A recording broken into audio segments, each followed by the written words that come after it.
पीड़िता के परिवार से अब मुलाकात करेंगी।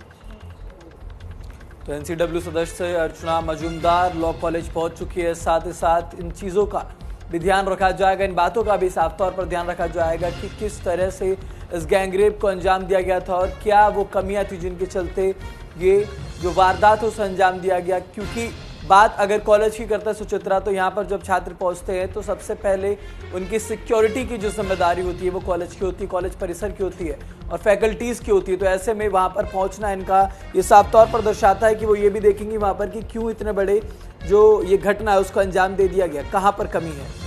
बिल्कुल जाहिर सी बात है और इसीलिए एक्शन लेते हुए सिक्योरिटी गार्ड को भी गिरफ्तार किया गया है और 4 आरोपी अब तक इस मामले में गिरफ्तार हो चुके हैं और 1 जुलाई तक चारों को रिमांड पर भेजा गया है। ये हम जानकारी आपको दे रहे हैं जहां कोलकाता के लॉ कॉलेज में कोलकाता के लॉ कॉलेज में ये रेप की घटना हुई और जिसके बाद से बंगाल में सियासत भी गरमाई हुई है।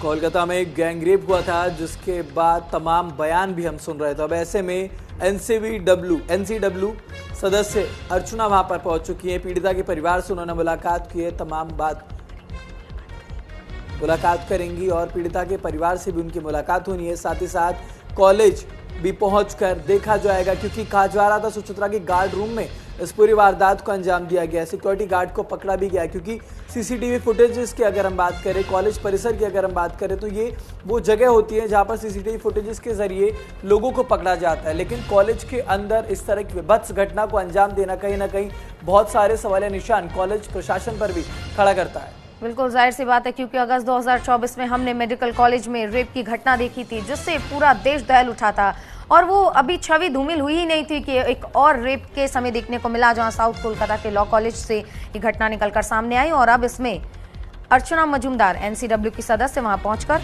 एक्शन लेती हुई नजर आ रही है।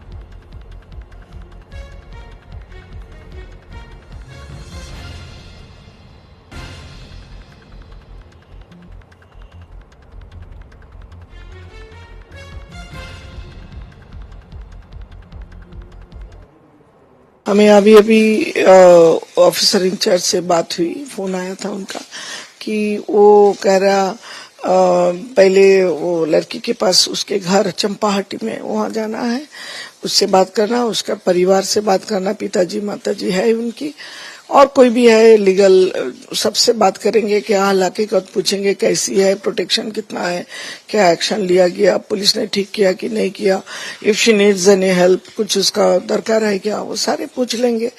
और ये इन्वेस्टिगेशन का कैसा चाल से चल रहा, are they satisfied with investigation, ये सारे हमें करना है।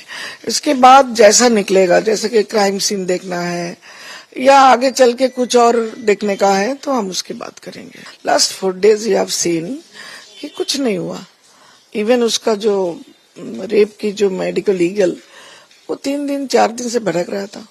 फिर कल देखिए हमारी चिट्ठी आया, साथ साथ everything 164 crime scene, medical report, everything. तो बढ़ते आगे, मदन मित्रा और कल्याण बनर्जी के बयान से टीएमसी का किनारा। टीएमसी ने सोशल मीडिया पर जारी किया बयान। टीएमसी ने पार्टी नेताओं के बयानों की निंदा की है।